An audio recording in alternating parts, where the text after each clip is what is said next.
사진작가 이강신입니다. 이번 시간에는 9년 만에 돌아온 정말 획기적인 카메라죠. 소니 RX1 R3에 대한 리뷰입니다. 이 카메라는요, 크기만 보면 그냥 컴팩트 카메라라고 할 수도 있을 것 같아요. 하지만 이 안에 들어있는 건 6100만 화소짜리 풀프레임 센서가 들어있습니다. 정말 놀랍지 않습니까? 굉장히 작죠? 정말 제 손 올려놨을 때 이 정도 사이즈입니다. 이게 6100만 화소의 풀프레임 카메라라는 게 정말 믿기지가 않습니다. 옆에도 굉장히 얇습니다. 그렇죠? 얇고 전체적인 사이즈가 이 정도밖에 되지 않습니다. 정말 작죠. 무게는 498g. 가방에 넣어도 부담이 없고 주머니에 넣고 다닐 수도 있는 정도의 무게입니다. 한 손으로 들었을 때도 손에 크게 부담이 될 만한 그런 무게는 아닌 것 같습니다. 적은데 고성능이 아니라 작은데도 타협을 하지 않는 카메라인지 제가 실제로 사용 기준으로 한번 이야기를 해보도록 하겠습니다. RX1 시리즈는 항상 이 디자인이 메시지였다고 생각을 해요. 나는 휴대성을 절대 포기하지 않겠다 라는 그런 메시지 말이죠. 한 손으로 들고 바로 촬영이 가능한 무게와 밸런스 감이 저는 좋았고요. 특히 스트랩을 저는 달지 않았어요. 스트랩이 없이도 안정적인 그립감이 꽤 좋습니다. 물론 앞부분이 조금 더 튀어나오면 조금 더 그립감이 좋을 수는 있겠지만은 크게 제가 손이 큰 편이 아닙니다만은 잡았을 때 그렇게 그립감이 나쁘다는 생각은 별로 못 들었습니다. 자, 사이즈를 비교하기 위해서 제가 다른 카메라 하나 가져갔습니다. 제가 굉장히 자주 사용하는 카메라입니다. 알파 6400 크롭바디 카메라예요. 이 아이 같은 경우랑 크기를 비교해 보면은 이렇게 거의 동일하죠. 뒷사이즈는. 하지만 옆면을 보면은 옆면의 두께 차이가 굉장히 많이 납니다. 그게 아마도 6400 같은 그립감을 높이기 위해서 이쪽을 튀어나오게 만들어서 이렇게 만들었기 때문에 좀 더 두꺼워진 것 같고, RX1 R3 같은 경우는 이쪽을 튀어나옴을 없애서 조금 더 슬림하게 만들 수 있었던 것 같은데, 그냥 카메라 자체 크기는 거의 비슷한 것 같아요. 근데 얘가 조금 더 큽니다. 6400이. 크롭바디임에도 RX1 R3보다 조금 큰 사이즈가 되는 거죠. 여기에 만약에 이렇게 렌즈까지 붙이게 된다. 그러면은 비교 불가 정도의 사이즈가 되겠죠. 그래서 저는 늘 얘기하지만 굉장히 작고 가벼운 카메라를 선호하는 편인데 그 점에서 굉장히 매력적인 카메라라고 생각을 합니다. 외관을 보면은 굉장히 군더더기 없는 그런 디자인을 가지고 있죠. 클래식한 외형을 가지고 있습니다. 카메라를 들고 다닌다라는 느낌보다는 그냥 내 손에 붙어있는 그런 느낌에 가깝다는 생각이 들었어요. 제가 워낙 이 전작들의 좋은 느낌을 받아서 이 후작이 나오기를 너무 기대해서 그런지 저는 굉장히 예뻐 보이기만 하는 그런 카메라인 것 같습니다. 그리고 이 RX1 R3의 핵심은 바로 이 센서죠. 소니의 굉장히 고성능 카메라 라인업이죠. 소니 알파7, 알파5와 같은 센서를 사용하고 있습니다. 그럼에도 불구하고 사이즈는 제 손바닥 안에 들어갈 사이즈라는 게 정말 대단한 카메라라는 생각이 들었습니다. 그리고 이 카메라가 재밌는 거는 단렌즈인데도 전혀 답답하다는 생각이 들지가 않습니다. 35mm로 찍다가 50mm로 찍다가 70mm로 찍다가 화각을 변경시켜가면서 찍을 수가 있는 거죠. 스텝 크롭을 할 수 있는 거죠. 화소가 여유가 워낙에 많다 보니까 크롭을 해도 결과물이 충분히 사용할 만하더라고요.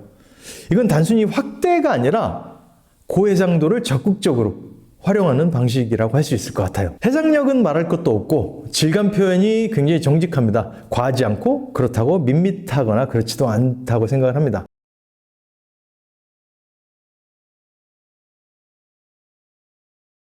기존의 RX1 시리즈에 비해서 워블링이 눈에 띄게 줄어들었습니다. 제가 촬영을 해보면은 예전에 워블링이 조금 있었던 편이죠. 근데 이번에는 워블링이 굉장히 줄어들어서 핸드로 촬영을 할 때 확실히 손떨방이 없는 카메라긴 하지만은 그럼에도 불구하고 체감상 안전성이 훨씬 좋아졌다는 느낌이 들었어요.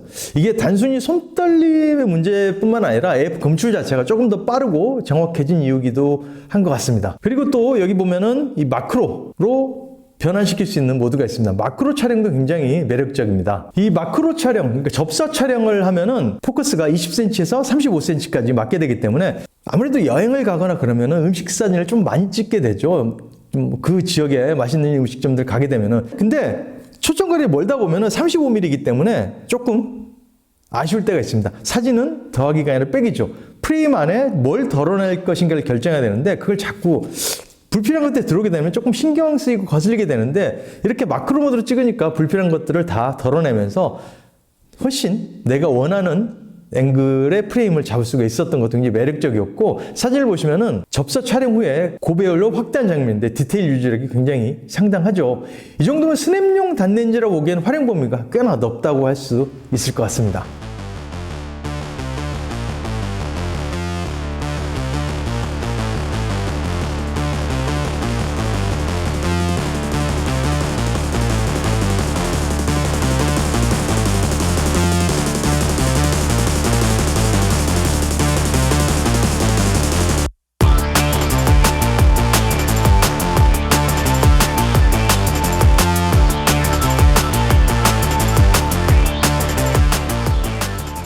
AF는 역시 소니다라는 생각이 들었습니다. 굉장히 안정적입니다. 사람, 동물, 새, 자동 인식이 되고요. 실제 촬영에서도 인식 전환이 굉장히 자연스럽게 됩니다. 눈을 정확히 잘 쫓아오고 있죠. 뒤를 돌아도 머리를 그대로 캐치를 하고 있고요. 안경을 꼈어도 옆쪽으로 보이는 눈들을 정확히 아마 잡아내고 있을 거라고 저는 생각을 하고 있습니다. 잘 잡아내고 있죠. 빠르게 움직여 볼까요? 이렇게 굉장히 빠르게 지나가더라도 캐치를 잘 해내는 모습을 볼 수가 있습니다. 영상에서 보시듯이 리얼타임 IF도 굉장히 잘 작동을 하기 때문에 스냅 촬영에서는 사실 생각할 것도 없이 그냥 막 찍어도 잘 나오는 그런 카메라인 것 같습니다. 작은 카메라인데 순간 포착력은 절대 작지 않다는 생각입니다. 영상 기능을 한번 보면은 사실 조금 로그로 찍어서 럿도 적용을 해보려 했었는데 굳이 손볼 필요가 없겠더라고요. 그냥 식당에서 밥을 먹거나 일상생활 속에서 영상을 그냥 찍었어요. 하지만 워낙 작기 때문에 손돌방이 없지만은 그렇게 흔들림 없이 촬영이 가능했고요. 줌이 없지만은 이렇게 화각을 변경시켜가면서 촬영했을 때 크게 무리 없이 촬영을 할 수가 있었습니다. 브이로그용 메인 카메라라기보다는 도화지 스냅 영상용 카메라로 잘 어울린다고 할 수 있을 것 같아요.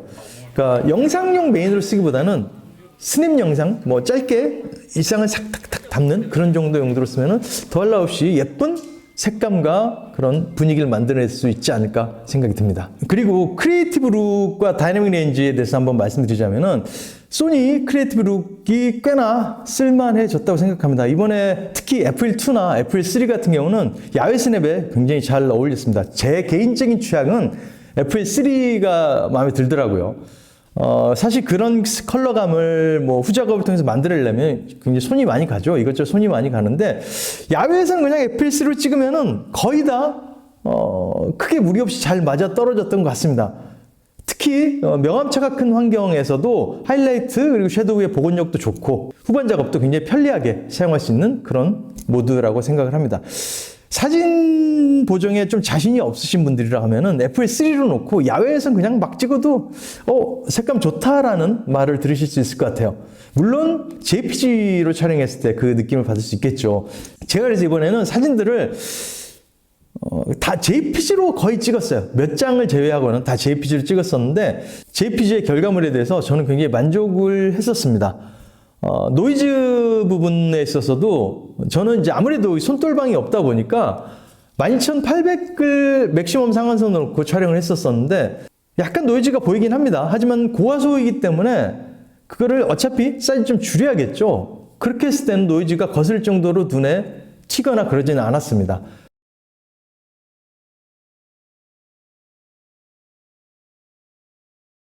그리고 사실 저는 이렇게 터치를 해서 이렇게 조작을 하는 걸 그렇게 자주 사용하는 편은 아닌 것 같아요. 그럼에도 불구하고 이번에 세로 UI는 굉장히 자주 쓰게 되더라고요. 스냅 촬영에서는 확실히 더 편하고요. 이렇게 돌렸을 때 여기에 직관적으로 디스플레이에 세로로 된 UI들이 표시가 되니까 촬영을 굉장히 유용하게 사용할 수가 있었습니다. 터치 조작도 직관적이고 그렇기 때문에 크게 불편하지 않게 사용을 할 수 있었습니다. 터치를 주로 사용하시는 분들은 더 유용하게 사용할 수 있지 않을까 생각이 들어요. 그리고 배터리는 보시면은 MP-FW50 공식 스펙은 300장 정도인데 체감상 이전 세대보다 훨씬 늘었다는 생각이 들어요. RX1, R3는 모두에게 추천할 수 있는 카메라는 아니라고 생각을 해요. 하지만 작지만 고성능을 진짜로 원하는 사람에게는 사실상 대체제가 없다고 생각이 듭니다. 여행, 그리고 스냅, 그리고 크리에이터용으로 이 정도 완성도가 있는 컴팩트 풀프레임은 거의 없지 않을까라는 생각이 듭니다. 카메라를 우리가 들고 나가는 순간에 부담이 없다는 게 얼마나 중요한지 이 카메라는 계속 상기시켜 주는 것 같아요.